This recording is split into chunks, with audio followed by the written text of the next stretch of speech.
Welcome to Fame Factor, the podcast that dives deep into the extraordinary journeys of our biggest cultural icons. I'm your host, Sonia Lambert, and today we're exploring the remarkable transformation of Dwayne Johnson. From a reluctant wrestling trainee to The Rock, from WWE superstar to Hollywood's most bankable action hero, and from entertainer to cultural phenomenon. This isn't just another celebrity biography. This is the story of a man who redefined what it means to be a performer in the modern era, who took unprecedented risks, faced spectacular failures, and ultimately built an empire based on charisma, work ethic, and an uncanny ability to connect with audiences across every medium imaginable. We'll journey through his brutal training in a 16 by 16 boxing ring in Tampa, witness his legendary feuds that shaped modern wrestling, explore his sometimes disastrous early Hollywood ventures, and discover the partnerships that created some of sports entertainment's most beloved moments. Along the way, we'll uncover the roles that almost were. Imagine The Rock as Willy Wonka, and the career choices that nearly derailed his ascent to superstardom. From the squared circle to the silver screen, from family comedies to action blockbusters, this is the story of how Dwayne Johnson became not just The Rock, but a cornerstone of American entertainment.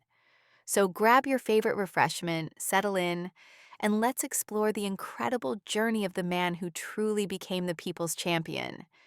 If you're fascinated by stories that dig deep into the lives of iconic figures, unraveling the blend of psychology, perseverance, and personal transformation, then you should check out Scoob.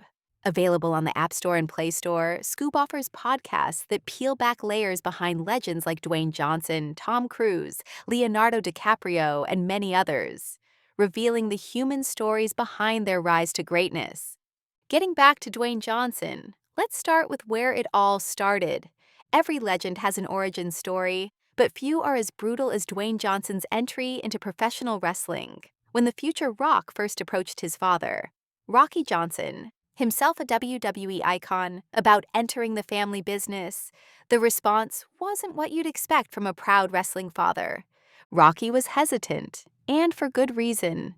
He had first-hand experience of the grueling nature of the WWE lifestyle, which involves intense physical demands and relentless travel.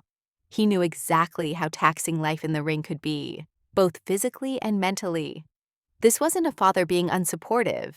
This was a veteran trying to protect his son from a world that had already claimed too many casualties. But despite his reservations, Rocky ultimately agreed to teach Dwayne the fundamentals of wrestling. However, this wasn't going to be some gentle introduction to sports entertainment. Rocky was determined to show his son just how challenging life in the ring could be, and his approach was nothing short of ruthless. Dwayne began his training in Tampa, Florida, where he learned to wrestle in a boxing ring that was relatively small, measuring just 16 by 16 feet. But here's where the story gets truly harsh. The mat was extremely unforgiving, with minimal cushioning as it was laid over wooden boards. This brutal training environment served as his initiation into wrestling, and Dwayne himself described the experience as being akin to training on a concrete floor. Think about that for a moment. While other aspiring wrestlers might have been learning on softer surfaces, The Rock was literally being beaten up on what amounted to a wooden floor with a thin covering. This wasn't just tough love, this was survival training. Rocky was essentially saying, if you can make it through this, you can make it through anything. The strategy worked, though perhaps not in the way Rocky initially intended. When Dwayne eventually took his first bumps on an actual WWE mat, they surprisingly felt much softer by comparison. He had been conditioned on such harsh surfaces that everything else seemed luxurious. It was like training at high altitude before running at sea level. Everything became easier by comparison. But raw toughness alone wouldn't get Dwayne to WWE. He needed connections, guidance, and most importantly, someone who could recognize his potential.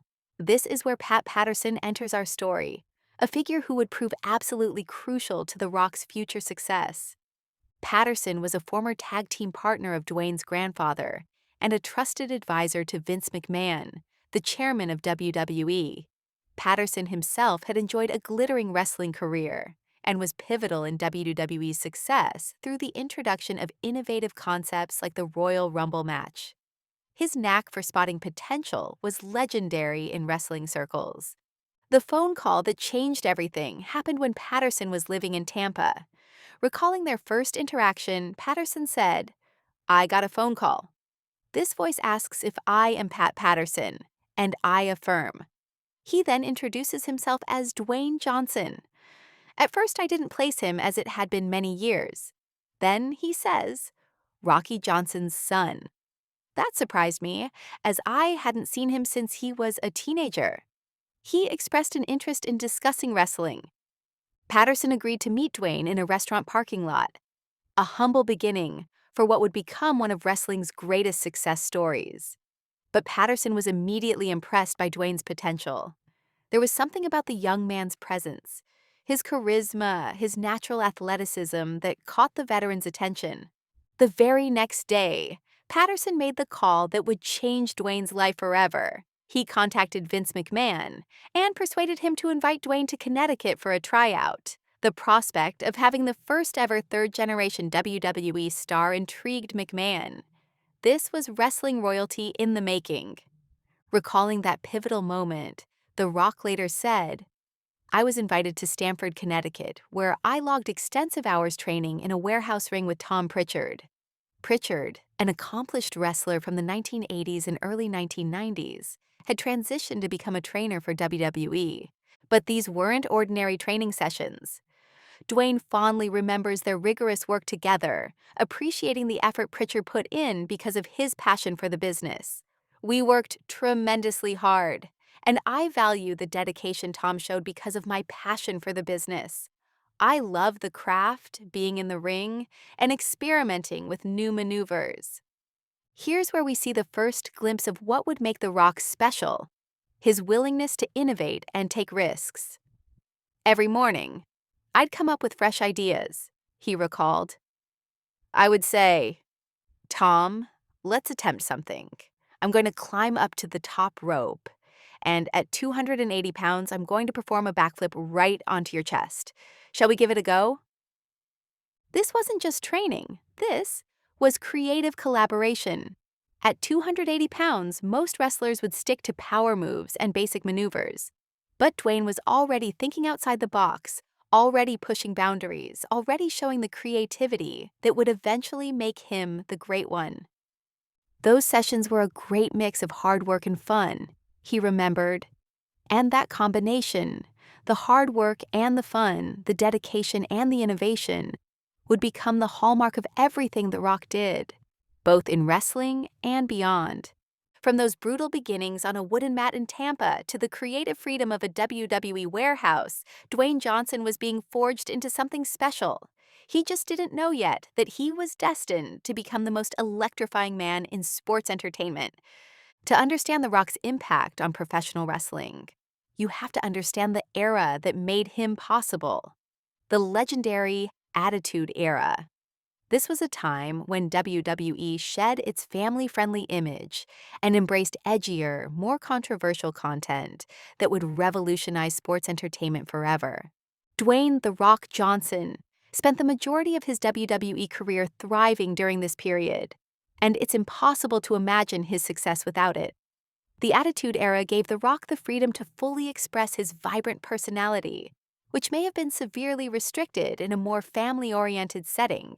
His charisma, talent, and knack for delivering memorable insults, like his frequent jibe of calling his opponents candy ass, allowed him to flourish in this less censored environment.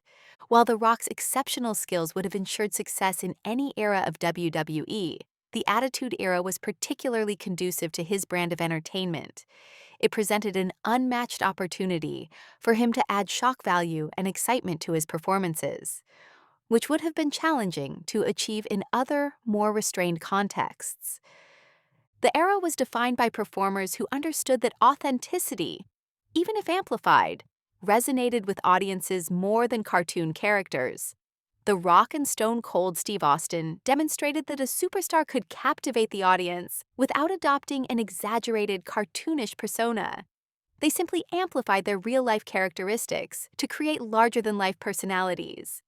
At the heart of the Attitude Era was the legendary rivalry between The Rock and Stone Cold Steve Austin. Their encounters, particularly the headlining matches at WrestleMania, were blockbuster events that captivated fans worldwide. Their first major clash at WrestleMania 15 set the stage for this storied rivalry, leading to subsequent showdowns at WrestleMania 17 and WrestleMania 19. These two charismatic icons squared off 3 times on WWE's grandest stage, making history by headlining the event twice. The Rock vs. Austin saga exemplified the spirit of the Attitude Era, and their feud is enshrined as one of the most epic rivalries in WWE history. But The Rock's influence extended beyond just his individual success. He was part of a unique convergence of talent and opportunity that would reshape what wrestling could be. The era began to fade as The Rock prepared to transition from wrestling to a full-time acting career, marking a significant shift in WWE's creative direction. Unlike its inception, Vince McMahon did not officially announce the end of the Attitude Era. Instead, it naturally waned when its key figures moved on. This period was eventually succeeded by the Ruthless Aggression Era, which introduced a new generation of WWE competitors who brought their own brand of intensity and excitement. While WWE has moved away from the unbridled chaos of the late 1990s and early 2000s, the legacy of the Attitude Era persists in sports entertainment. Current WWE favorites such as John Cena, The Miz, Sasha Banks, and The New Day have continued this tradition by infusing their genuine traits with entertainment value, though in a less controversial manner. The impact of the Attitude Era continues to influence new generations of performers. The tales of ambition, daring, and authenticity from that time inspire newcomers to take risks and confidently reveal their true selves to the audience. The influence of the era's trailblazers emboldens others to embrace controversy and push boundaries creatively. As future WWE superstars emerge, the Attitude Era's lessons remain instructive. It proved that audiences crave authenticity, that controversy can create connection, and that the most memorable characters are often just amplified versions of the performer's real personalities. The Rock was both a product of the Attitude Era and one of its defining figures. He helped create the template that showed wrestling could be both athletic competition and compelling television drama, both sports and entertainment in the truest sense. Sometimes in entertainment, you get a feud that transcends the medium itself. The rivalry between The Rock and John Cena was exactly that, a clash between eras, philosophies, and visions of what WWE could be. This wasn't just about two wrestlers competing. This was about the soul of sports entertainment itself. The tension began brewing when The Rock returned to WWE after a 7-year hiatus, having been named the host of WrestleMania 27. Upon his return, The Rock didn't shy away from criticizing John Cena, who had become WWE's top superstar in his absence. This wasn't just professional rivalry. This felt personal from the start.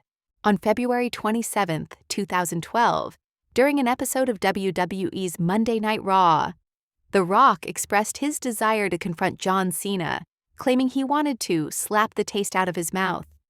This comment highlighted the genuine tension between these two wrestling icons, and audiences could feel that this wasn't entirely scripted animosity. The Rock's criticisms were both creative and cutting. He compared Cena unfavorably to the excretions of Barney the Dinosaur, a beloved children's television character, a jab that perfectly captured The Rock's view of Cena as overly sanitized and kid-friendly. Furthermore, The Rock poked fun at Cena's signature catchphrase, "You can't see me," and his brightly colored attire, painting him as more cartoon character than serious competitor. As the weeks went by, their verbal exchanges grew more intense and personal. The turning point came when The Rock's interference indirectly caused Cena's loss at WrestleMania 27, solidifying the need for a proper showdown between them. However, such a significant clash required the grandeur of WrestleMania, so the two prepared to settle their differences at the 28th edition of WWE's flagship event. Over the ensuing year, the rivalry became more heated and deeply personal. Cena attacked The Rock for forsaking WWE in favor of a Hollywood career, a criticism that stung because it contained elements of truth. Meanwhile, The Rock continued to mock Cena's kid-centric image, suggesting that WWE had become too sanitized and family-friendly during his absence. Both competitors used their performing talents to taunt each other in increasingly creative ways. Cena delivered a freestyle rap that showcased his hip-hop influenced persona, while The Rock countered with his famous rock concert, where he hurled sharp jabs while playing his guitar. These segments became must-see television, with fans eagerly anticipating each new exchange. The Rock's verbal creativity was on full display during these encounters. He ridiculed Cena's colorful outfits, likening them to a big fat bowl of fruity pebbles, an insult that was both hilarious and somehow perfectly captured Cena's bright, cheerful image that The Rock found so objectionable. The verbal jabs and extensive buildup led to WrestleMania 28 in Miami, Florida, The Rock's hometown, which added another layer of significance to the match. Anticipation had reached its peak, and both competitors were determined to prove their prowess in what was being billed as once in a lifetime. When the match finally happened, it lived up to the enormous expectations. Cena performed exceptionally, and there was a fleeting moment when he seemed on the brink of victory. However, underestimating The Rock's stamina and experience, Cena made a tactically poor decision that allowed The Rock to execute a decisive rock bottom. This move not only secured The Rock's victory, but emphatically marked Cena's most significant defeat in his career to that point. It was a passing of the torch moment, but in reverse, the veteran showing the younger star that there were still lessons to be learned. In a display of sportsmanship that elevated both men, they showed mutual respect after their epic battle. The Rock later reflected on the match, stating, "We made history at WrestleMania, and we did it for the fans." But the story didn't end there. On March 25, 2013 on Raw, The Rock teased Cena's "You can't see me" gesture after delivering his iconic rock bottom move right in front of wrestling legends like Dusty Rhodes and Booker T. The rivalry was being renewed for another chapter. The following WrestleMania, April 7, 2013, showed a different side of The Rock. After losing the WWE Championship to Cena in their rematch, he graciously raised Cena's hand in a show of respect. It was a moment that showed the evolution of both characters and the genuine mutual respect that had developed through their competition. This feud proved that wrestling was at its best when it reflected real tensions and authentic personalities. The Rock versus Cena wasn't just about who was the better wrestler. It was about different philosophies of entertainment, different approaches to connecting with audiences, and ultimately, different visions of what WWE could be. Making the transition from professional wrestling to Hollywood is like jumping from one moving train to another. It requires perfect timing, incredible courage, and more than a little luck. For The Rock, this transition represented the biggest risk of his career, and as we'll discover, it wasn't always smooth sailing. Johnson's approach to reshaping his image was both ambitious and sometimes misguided. His character in Southland Tales represents a fascinating case study in risk-taking.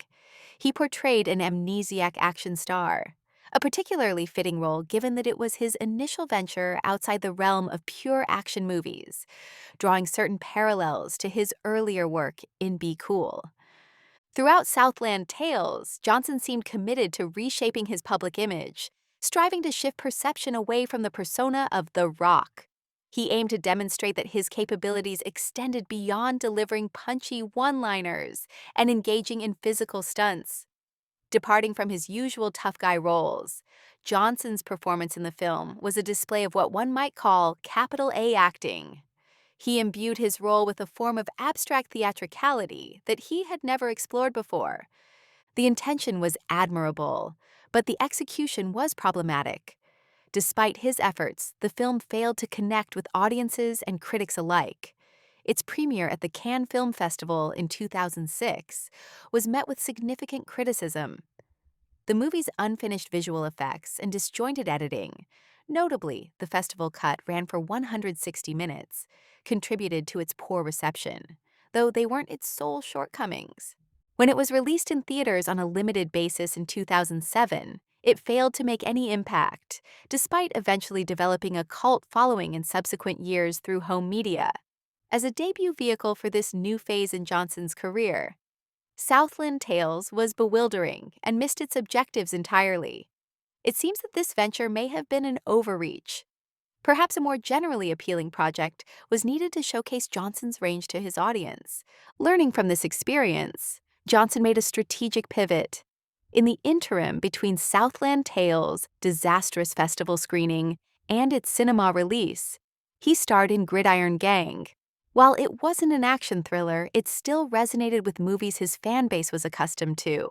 The early to mid-2000s witnessed a surge in sports dramas based on real-life events, with titles such as Remember the Titans, 2000, Invincible, and Glory Road, 2006, leading the trend. Venturing into this genre was a safe decision for Johnson, particularly as it aligned closely with his existing fan base's tastes. Gridiron Gang portrayed him as a juvenile detention center employee, channeling his frustrations into forming a football team from the youth inmates. Although the film was seen as somewhat cliché and uninspired, Johnson's portrayal of Sean Porter garnered praise, underlining a recurring pattern. He often excelled performance-wise, even if the films themselves faltered. Interestingly, how Johnson was credited in this film was noteworthy. Promotional materials labeled him as Dwayne "The Rock" Johnson, a subtle yet significant shift from the simpler branding seen with Southland Tales. This change signified a compromise, acknowledging his wrestling past while inviting audiences to appreciate his evolving future potential. Gridiron Gang didn't perform spectacularly at the box office, but it maintained Johnson's career momentum until his subsequent project. Unfortunately, just when it seemed his career trajectory was stabilizing, his next endeavor would prove to be another significant setback. The lesson from this period of Johnson's career is that reinvention requires patience and strategic thinking. His attempts to completely shed the Rock persona were premature and ultimately counterproductive. Audiences loved him for his charisma and larger-than-life personality. Trying to suppress those qualities in favor of serious acting was fighting against his greatest strengths. This phase of his career taught him valuable lessons about leveraging his natural abilities while still pushing creative boundaries. The key wasn't to abandon what made him special, but to find ways to channel those qualities into different types of projects and performances. Sometimes in Hollywood, the safest choice turns out to be the most dangerous. This paradox perfectly describes the next phase of Dwayne Johnson's career, where attempts to establish himself in family-friendly blockbusters led to some of his most forgettable and, in some cases, cringeworthy projects. Race to Witch Mountain is part of a series of Disney's live-action films that draw from either past movies or attractions from their amusement parks, joining projects like Tron, Legacy, Tomorrowland, and Pete's Dragon. While the quality of these films varies, they share a common trait. They fail to make a lasting impact on contemporary culture and quickly fade from public memory after viewers leave theaters.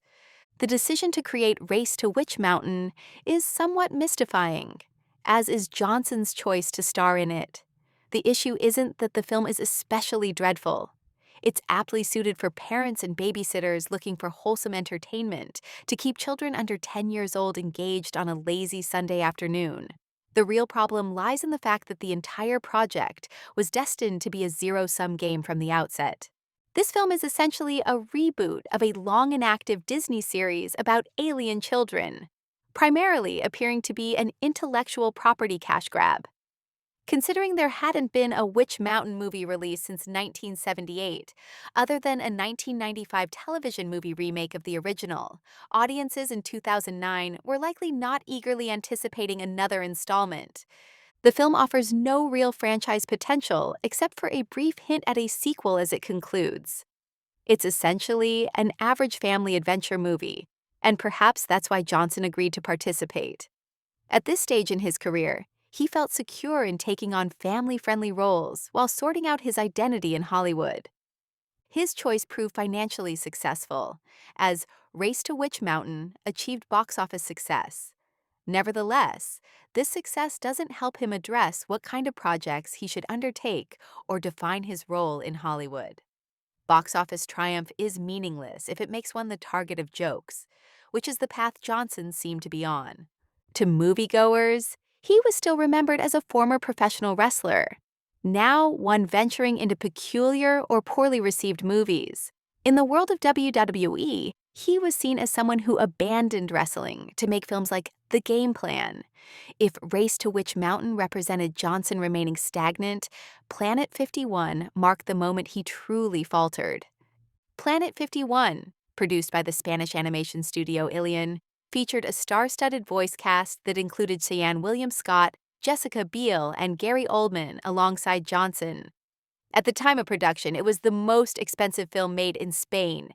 In it, Johnson voiced an astronaut named Chuck Baker, who lands on an alien planet and finds its society closely resembles American suburbia. The twist? To the inhabitants, he is the alien, effectively their version of E.T. This concept held some promise, suggesting it could be developed into an engaging film. But Planet 51 failed to deliver that potential. Instead, it was a collection of stale cliches and lowbrow humor, squandering the efforts of everyone involved, including the viewers. Johnson's first attempt at voice acting was a failure, with the movie barely recouping its budget, performing poorly in the United States while managing only a modest profit internationally. Critically, it was a disaster and entirely forgettable. In this case, being forgettable might actually be the most favorable outcome. These projects highlight a crucial lesson in career development. Sometimes playing it safe is the riskiest strategy of all. By choosing projects that seemed guaranteed to succeed, family-friendly films with built-in audiences and recognizable properties, Johnson actually put his career trajectory in jeopardy. The problem wasn't just that these films were mediocre, it's that they failed to showcase what made Johnson special as a performer. His charisma, his comedic timing, his natural ability to command attention, all of these qualities were being wasted on generic material that could have starred virtually any actor. This period taught Johnson valuable lessons about the importance of choosing projects that aligned with his strengths, rather than simply chasing market trends or safe bets. The road to becoming Hollywood's most bankable star would require taking bigger risks, not smaller ones. One of the most fascinating aspects of any actor's career is contemplating the roles that almost happened, the parts that could have completely changed their trajectory and our perception of them as performers. For Dwayne Johnson, there are several what-if scenarios that are so intriguing, they're worth exploring in detail. Perhaps the most surprising near casting was The Rock taking on the role of Willy Wonka in Tim Burton's adaptation of Roald Dahl's Charlie and the Chocolate Factory. This revelation is particularly shocking when you consider the iconic partnership between Burton and Johnny Depp, which seemed almost inevitable by that point in their careers. Throughout his career, Tim Burton often collaborated with Johnny Depp, casting him in a series of imaginative and varied roles. This partnership spanned several projects from 2005 to 2012, including Charlie and the Chocolate Factory, Corpse Bride, Sweeney Todd, Alice in Wonderland, and Dark Shadows. Before these, Burton and Depp had already worked together on other memorable films, making their creative partnership as predictable as fundamental constants of life. However, it's surprising to learn that this iconic pairing in Charlie and the Chocolate Factory nearly didn't occur. Despite frequently working with Depp, Burton did consider other actors for the iconic role of Willy Wonka, and reportedly, one of the most intriguing names in contention was Dwayne "The Rock" Johnson. The Rock's consideration as Wonka might seem unexpected, but it makes more sense when you consider the timing in his career around the film's planned 2005 release. This period marked The Rock's transition from strictly action-oriented roles to a more diverse film portfolio, including family-friendly titles. Burton could have adapted the quirky character of Willy Wonka around The Rock's unique personality and style. Given Burton's directorial prowess, it's likely he would have crafted Wonka in a way that complemented The Rock's strengths. As seen in later films like Central Intelligence and his experimental work in Southland Tales, The Rock is not only willing to venture into eccentric territory, but excels in such roles, bringing an original and entertaining energy. We can only imagine what the movie experience might have been like.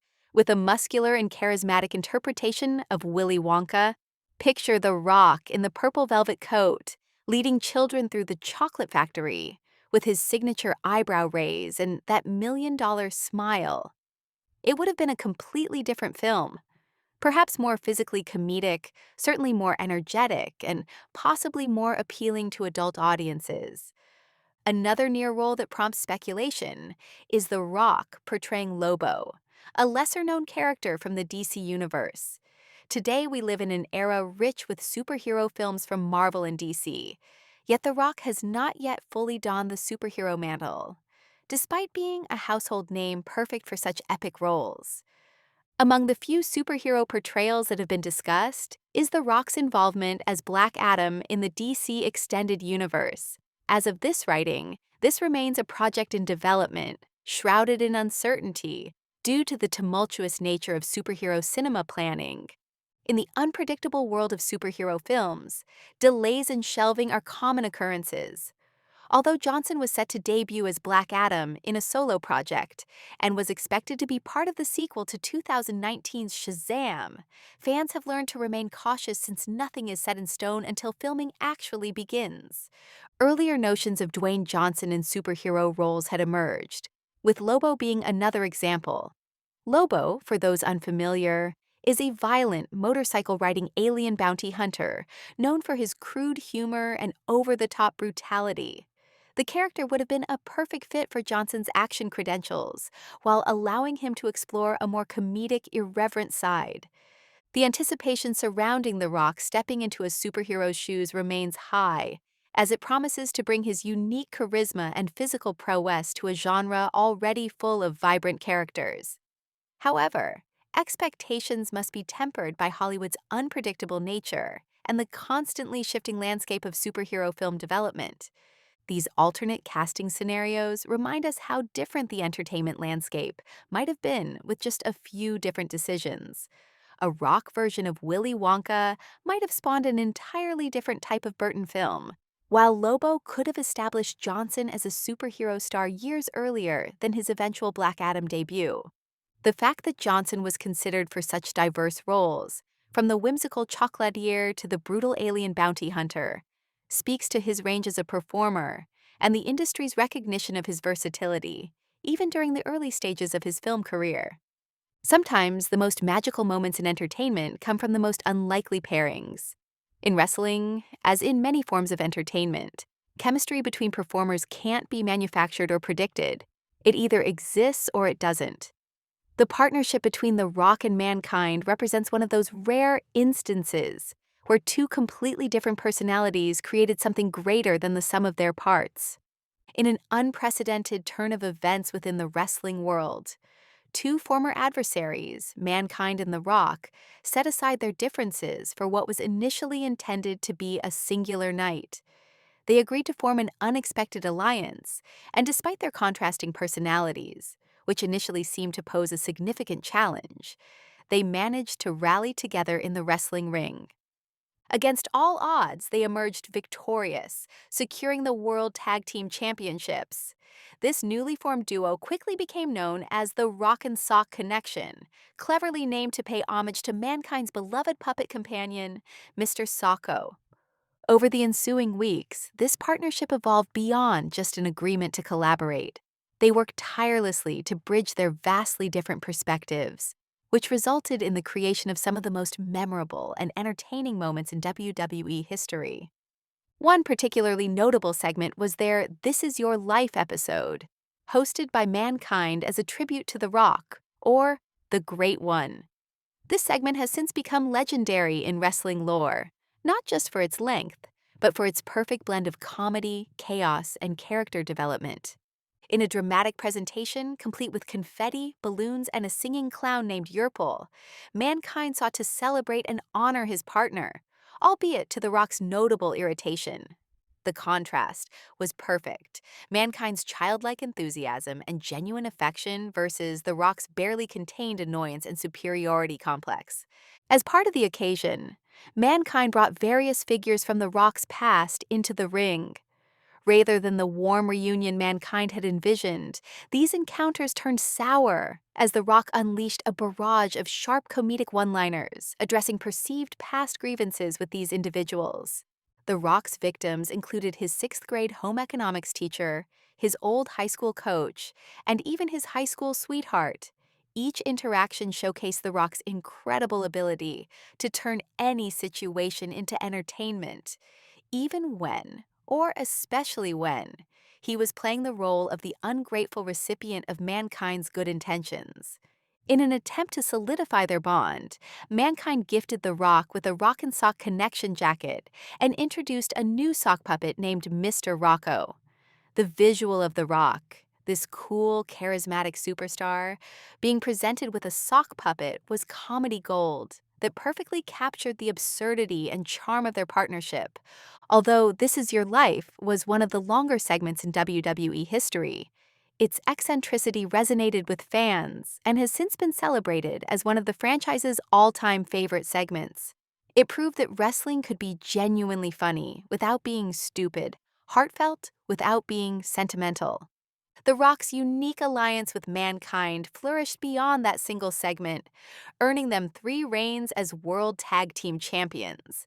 Despite some of Mankind's unpredictable antics and his tendency to mimic The Rock's famous catchphrases, the synergy between them proved formidable in the ring. However, their third championship reign was cut short by a misunderstanding that perfectly illustrated their relationship dynamic. Mankind had given The Rock an autographed copy of his new book, Have a Nice Day, and was shocked to later find it discarded in the trash. Betrayed and furious, he refused to collaborate in their next match against the Holly Cousins, costing them the championship. The storyline was eventually resolved when it was revealed that Al Snow, a third party, was responsible for trashing the book, not The Rock. This resolution allowed both characters to maintain their integrity while providing a satisfying conclusion to the conflict. Although the Rock and Sock Connection never reclaimed the tag team titles, they managed to mend their fractured partnership. Together, they stirred considerable trouble for Triple H and Stephanie McMahon, the reigning power couple of WWE known as the McMahon-Helmsley faction. In an effort to dismantle their disruptive duo, Triple H organized a pink slip-on-a-pole match, stipulating that the loser would be fired. Although The Rock emerged victorious, he undermined the agreement by orchestrating a mass revolution. The entire WWE roster threatened to quit if Mankind wasn't brought back. This bold move secured their participation in the Fatal 4-Way main event at WrestleMania 2000, showcasing their enduring alliance and influence within the WWE universe. It was a testament to the power of their partnership that The Rock would risk his own standing to protect his unlikely friend. The Rock and Sock Connection proved that in entertainment, authenticity trumps everything else. The genuine affection between these two performers, despite their vastly different personalities, created moments that fans still cherish decades later. It showed that The Rock's appeal wasn't just about being cool or charismatic. He could be vulnerable, funny, and even kind when the situation called for it. If you love uncovering the real journeys behind famous icons, the mix of mindset, struggle, and growth that shapes them, then Scoob is the perfect listen. Available on both the App Store and Play Store, Scoob features podcasts that go beyond the spotlight to explore the personal stories and challenges that fueled legends on their path to success. Like every legend, Dwayne Johnson's path to greatness wasn't without hurdles. Johnson's great career is built on a foundation of failures, lessons learned, and wisdom gained through experience. For Dwayne Johnson, the journey from wrestling superstar to Hollywood icon wasn't a straight line of success. It was a winding path filled with missteps, course corrections, and valuable insights that would ultimately shape him into one of entertainment's most successful figures. The pattern that emerges from Johnson's early Hollywood ventures reveals crucial lessons about career management and personal branding. His attempts to completely reinvent himself, to shed the rock persona entirely, were ultimately counterproductive. The very qualities that made him special as a performer were the ones he was trying to suppress in favor of what he thought Hollywood wanted. Films like Southland Tales, while artistically ambitious, showed that trying to be someone you're not rarely leads to authentic performances. Johnson's attempt at capital A acting in abstract theatrical roles felt forced because it fought against his natural charisma and larger-than-life personality. Conversely, projects like Race to Witch Mountain and Planet 51 revealed the dangers of playing it too safe. While these films were financially successful, or at least broke even, they failed to advance Johnson's career in any meaningful way. They were the equivalent of treading water, safe, but ultimately unproductive. The breakthrough insight came when Johnson learned to embrace his natural strengths, while finding creative ways to apply them to different genres and formats. Instead of abandoning his charisma, he learned to channel it into different types of characters. Instead of suppressing his humor, he found projects that could showcase it effectively. This evolution is evident in how Johnson handled his credit billing throughout this period. The shift from simply Dwayne Johnson in Southland Tales to Dwayne "The Rock" Johnson in Gridiron Gang represented more than just a marketing decision. It was an acknowledgement that his wrestling persona was an asset, not a liability. The Rock persona wasn't something to be discarded. It was a foundation to build upon. The confidence, the charisma, the ability to command attention, these were transferable skills that could enhance any performance rather than limit it. This realization would eventually lead to Johnson's most successful period, where he learned to choose projects that aligned with his strengths while still offering creative challenges. The key was finding the right balance between familiarity and innovation, between giving audiences what they expected and surprising them with something new. The legacy of this period extends beyond just Johnson's personal career development. His willingness to take risks, even when they failed, demonstrated a commitment to growth that inspired other performers making similar transitions.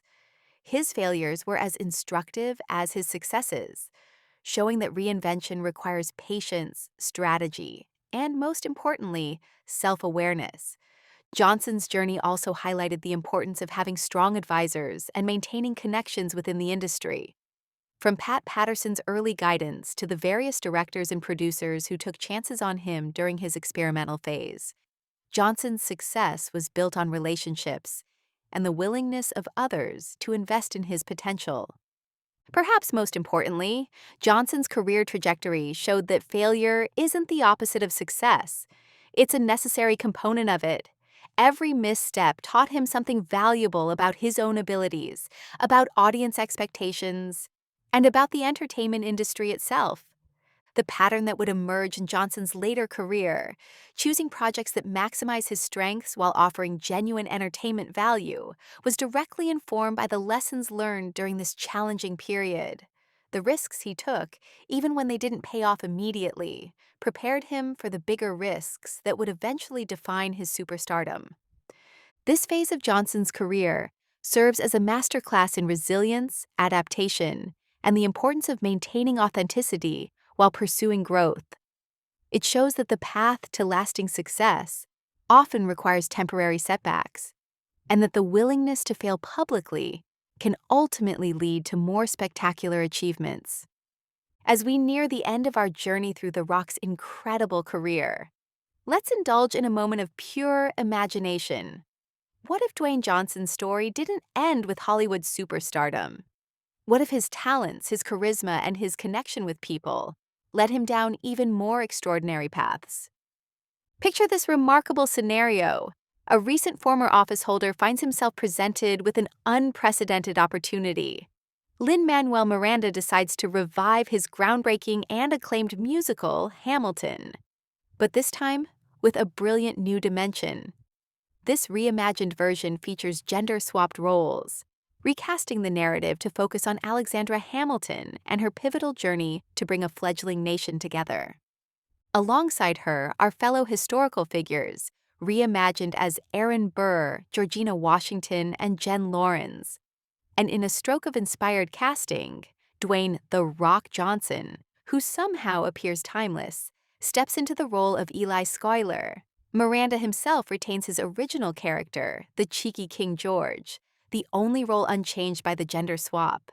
This refresh of Hamilton proves to be a tremendous success, demonstrating that the phenomenon can indeed thrill audiences once more. It attracts an array of Tony Awards, with The Rock securing the award for Best Actor in a Musical, adding another unexpected layer to his already incredible entertainment legacy. Riding this wave of success, dubbed Rocky Mania by the media, celebrated screenwriter Aaron Sorkin recognizes the potential in crafting a cinematic project about Johnson's unexpected political journey and presidency. While initially appearing as a vanity project, one must remember that Sorkin transformed a story about Facebook into an iconic film that defined a generation. The Rock eagerly agrees to play himself in this biopic, which becomes a perfect blend of classic Sorkin dialogue-driven sequences, reflective insights on his tenure as president, and the sharp-witted exchanges that had been absent since his earlier experimental roles. The film captivates audiences and critics alike, and during the subsequent Oscar season, Johnson makes history by becoming the first individual to win a Best Actor Academy Award for a self-portrayal. With his unparalleled position straddling Hollywood stardom and presidential legacy, The Rock launches a unique daytime talk show called The Club. Co-hosted with former President Barack Obama, the show combines lighthearted, engaging content reminiscent of Ellen with a deeper, more thoughtful approach to current events and cultural issues. Functioning predominantly as the moderator, The Rock complements Obama's adroit ability to guide interviews and tackle challenging questions with their guests.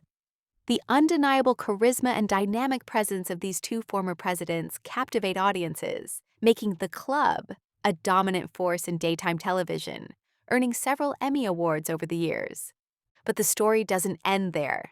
Eventually, Johnson's full, impactful life reaches its conclusion, leaving the nation in mourning. In the months following his passing, an unexpected discovery shocks everyone, including his family. Found on his laptop, a collection of recordings emerges, revealing that The Rock had secretly been crafting a country music album during his later years. The quality of these songs astonishes even the most skeptical critics, ranking among the finest recordings of the decade. With simple acoustic melodies and poignant lyrics reminiscent of Johnny Cash and Tom Waits, the album swiftly achieves platinum status, unveiling yet another facet of Johnson's seemingly infinite talent and creativity. In a moment of posthumous acclaim, The Rock is awarded a Grammy for Best Album, a testament to the enduring impact of his artistry. While he didn't witness this crowning achievement in life, his legacy resonates across America and beyond. Though he may have had dreams of achieving an EGOT, that rare combination of Emmy, Grammy, Oscar, and Tony Awards, life demanded even larger responsibilities, including his service to the nation. The full potential of what he might have accomplished remains tantalizingly unknown, yet the indelible impact of his legacy ensures that Dwayne "The Rock" Johnson is remembered as a beacon of greatness across multiple fields of human endeavor, as lightning dances across summer skies, evoking memories of The Rock's electrifying presence and profound contributions to entertainment, politics, and culture. Both children and adults alike nod in fond recognition. The legacy of a man who achieved so much during his remarkable journey is destined to inspire future generations to dream bigger, work harder, and never limit themselves to just one definition of success. This imagined future represents the ultimate extension of what makes The Rock so compelling as a figure: his refusal to be confined by traditional boundaries, his willingness to take on new challenges, and his ability to connect with people across all walks of life. Whether in wrestling, movies, or this fictional future of politics and music, the common thread is his authentic charisma and genuine desire to entertain and inspire others. If you're inspired by stories that reveal the real journeys behind iconic legends, the struggles, mindset, and transformations that shape them, then Scoop is your go-to. Available on the App Store and Play Store, Scoop features in depth podcasts that go beyond the spotlight to uncover the personal stories fueling the rise of sports and entertainment greats, like Dwayne Johnson and many more. As we reach the end of our journey through the incredible life and career of Dwayne "The Rock" Johnson, one thing becomes crystal clear. This is a story that's far from over. From those brutal training sessions on a wooden mat in Tampa to becoming one of the most recognizable faces on the planet, The Rock's journey represents something uniquely American. The idea that with enough determination, charisma, and willingness to adapt, anyone can reinvent themselves and achieve greatness. What makes Johnson's story so compelling isn't just his success, but how he handled failure. Every setback became a setup for a comeback. Every criticism became fuel for improvement. Every risk, whether it paid off or not, taught him something valuable about himself and his craft. The Rock showed us that authenticity doesn't mean staying the same. It means staying true to your core values while continuously evolving and growing. He proved that you don't have to choose between being entertaining and being genuine, between being larger than life and being relatable. From the Attitude Era's rebellious spirit to modern Hollywood's blockbuster demands, from intimate tag team partnerships to global superstardom, Dwayne Johnson has consistently found ways to connect with audiences because he never forgot where he came from or who he really is beneath all the fame and success. His legacy extends beyond any single achievement. He's shown that the entertainment industry, whether wrestling, movies, or whatever comes next, works best when performers bring their authentic selves to their work, amplified and focused, but never fake. Thank you for joining me on this exploration of The Rock's remarkable journey. Remember, whether you're facing your own career transition, dealing with setbacks, or just trying to figure out what comes next, The Rock's story reminds us that the most electrifying successes often come from the most unexpected combinations of talent, timing, and the courage to be genuinely yourself. Until next time, this has been I Am Fame Factor. Keep reaching for greatness, and remember, it doesn't matter where you start, it matters where you choose to go.